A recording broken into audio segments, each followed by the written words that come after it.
नमस्कार दोस्तों, मैं हूं सुरजीत शाह और आप देख रहे हैं वर्कर वॉइस .in। दोस्तों, आप में से जो लोग भी दिल्ली राज्य के अंदर प्राइवेट कर्मचारी मजदूर के रूप में काम करते हैं, तो आपके लिए दिल्ली सरकार ने अक्टूबर 2023 वाला महंगाई भत्ते का नोटिफिकेशन जारी कर दिया है, जिसके बाद आपके न्यूनतम वेतन में बढ़ोतरी हो जाएगी। हालांकि अभी तक दिल्ली सरकार के लेबर विभाग के ऑफिशियल वेबसाइट पे ये नोटिफिकेशन का कॉपी अपलोड नहीं हुआ है, लेकिन विभिन्न न्यूज़ के माध्यम से जो आपके न्यूनतम वेतन दर की जानकारी दी जा रही है, उसके हिसाब से आज हम जानेंगे कि आपका 1 अक्टूबर 2023 से न्यूनतम वेतन कितना हो जाएगा। और ये जो न्यूनतम वेतन है, महंगाई भत्ता को ऐड होने के बाद आपके वेतन में कितनी बढ़ोतरी हुई, सारी जानकारी के लिए हमारे इस वीडियो पे बने रहिए। और जैसे ही लेबर विभाग का नोटिफिकेशन आएगा, वैसे ही आप कहाँ से डाउनलोड करेंगे, इन सारी बातों की जानकारी देंगे। साथ ही अगर आप सेंट्रल गवर्नमेंट के किसी विभाग के अंदर काम करते हैं कॉन्ट्रैक्ट वर्कर के रूप में, डेली वेजर के रूप में, तो ऐसे स्थिति में क्या आपको दिल्ली सरकार का जो ये महंगाई भत्ता बढ़ाया गया है उसके हिसाब से मिलेगा या उसका कुछ अलग दर होगा, इन सारी बातों की जानकारी आज हम आपके लिए लेकर के आए हैं। तो दोस्तों आपको बता दूं कि जैसा कि मैंने बताया, दिल्ली सरकार के लेबर विभाग ने आपके महंगाई भत्ता यानी कि अक्टूबर 2023 में जो जारी होना चाहिए उसको जारी कर दिया है।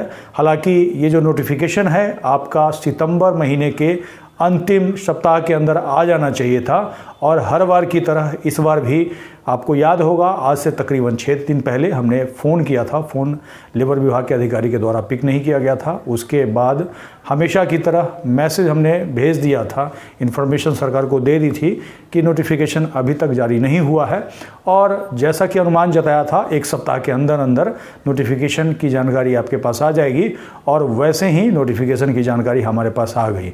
अब हालांकि वेबसाइट पे अपलोड नहीं किया गया है, क्योंकि हो सकता है अभी दुर्गा पूजा का छुट्टी चल रहा हो, लेकिन जो दर बताया गया है पहले के जैसा ही वैसा ही होना है। और ऐसे नोटिफिकेशन जब आ जाएगा तो अगर आप कमेंट्स करके बताएंगे तो उसकी भी मैं जानकारी दूंगा। जिसके बाद अगर टाइम्स ऑफ इंडिया का रिपोर्ट को हम माने तो अलग अलग कैटेगरी में आपका न्यूनतम वेतन 1 अक्टूबर 2023 से क्या होगा, आइए जानते हैं। दोस्तों, जैसे इस वीडियो के डिस्क्रिप्शन में जाएंगे तो आपको हमारे ब्लॉग www.workervoice.in का लिंक मिल जाएगा, जिस पर क्लिक करते ही हमारे इस वाले पोस्ट पे आ जाएंगे, जिसमें कि हमने पूरी जानकारी देने की कोशिश की है। और साथ ही आपको ये बताया है कि 1 अप्रैल 2023 से आपका न्यूनतम वेतन कितना था, ताकि आप कम से कम इसको कैलकुलेट करके देख सके कि कितना आपका न्यूनतम वेतन में वृद्धि की गई है इस महंगाई भत्ते को बढ़ाने के बाद। और देखेंगे तो ये 1/4/2023 से जो आपका महंगाई भत्ता बढ़ाया गया था, और उसके बाद प्रति मंथ आपका कितना न्यूनतम वेतन हो गया था, और एक दिन का जो न्यूनतम वेतन ये वाला है, जो कि 30 सितंबर 2023 तक था।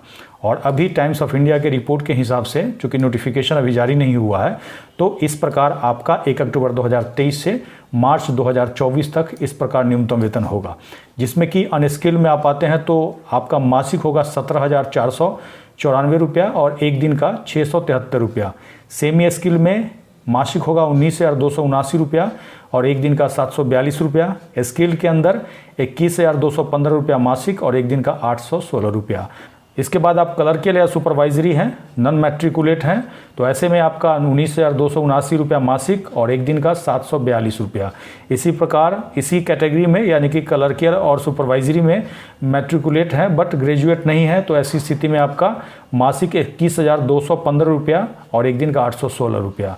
क्लर्कियल और सुपरवाइजरी स्टाफ के ही अंदर ही आप ग्रेजुएट हैं या फिर उससे ऊपर की आपकी कोई डिग्री है, तो ऐसी स्थिति में आपका मासिक जो होगा 23,082 रुपया और एक दिन का 888 रुपया।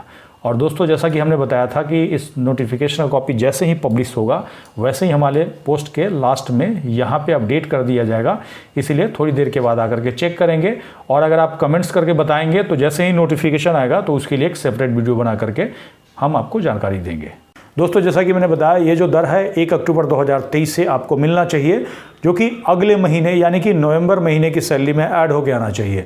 ऐसी स्थिति में अगर इस दर से आपको वेतन नहीं दिया जाता है और दिल्ली राज्य में कहीं भी काम करते हैं, प्राइवेट दुकान में, होटल, रेस्टोरेंट या किसी भी वाणिज्यिक संस्थान में, तो आप अपने एरिया के लेबर कमिश्नर ऑफिस में लिखित शिकायत कर सकते हैं और जितना आपको कम वेतन दिया जा रहा है उसके 10 गुने हर्जाने की मांग करेंगे। और अगर आपको रिसीविंग नहीं दिया जाए तो वहाँ पे एक कॉपी स्पीड पोस्ट या रजिस्टर्ड पोस्ट से उसी लेबर विभाग के अधिकारी के पास भेज देंगे। मिलेंगे। इसके बाद जैसा कि हमने बताया था कि दिल्ली राज्य के अंदर किसी सेंट्रल गवर्नमेंट के विभाग में आप कॉन्ट्रैक्ट वर्कर, आउटसोर्स वर्कर या डेली वेजर आदि के रूप में काम करते हैं तो आपके लिए दिल्ली सरकार वाला न्यूनतम वेतन मिलेगा या फिर सेंट्रल गवर्नमेंट का न्यूनतम वेतन मिलेगा, जो कि सेंट्रल स्फेयर का न्यूनतम वेतन कहा जाता है, जिसको चीफ लेबर कमिश्नर सेंट्रल के द्वारा जारी किया जाता है। और ऐसे में हमारा जो जवाब होगा यही होगा कि दोनों में से जो अधिक होगा वो आपको मिलना चाहिए। और हाल ही में सेंट्रल स्फेयर के न्यूनतम वेतन की हमने जानकारी दी है। अगर आपने हमारे उस वीडियो को नहीं देखा है तो यहाँ पे आई बटन पर क्लिक करके देख सकते हैं। साथ ही मैं नीचे वीडियो के डिस्क्रिप्शन में लिंक दे दूंगा। अब ऐसे में एक बार आप कमेंट्स करके बताइएगा कि दिल्ली सरकार के द्वारा जो नोटिफिकेशन जारी किया गया है, यानी कि न्यूनतम वेतन जारी किया गया है, क्या वो महंगाई के हिसाब से सही है या नहीं है। इसके साथ ही अगर आप हमें फेसबुक पे देख रहे हैं तो पेज को लाइक करेंगे और यूट्यूब पे देख रहे हैं तो चैनल को सब्सक्राइब करेंगे, वीडियो को अधिक से अधिक शेयर करेंगे ताकि अधिक से अधिक साथियों तक ये जानकारी पहुंच पाए। इसके साथ ही विदा लेता हूं, जल्द ही एक नई जानकारी के साथ मिलते हैं। धन्यवाद।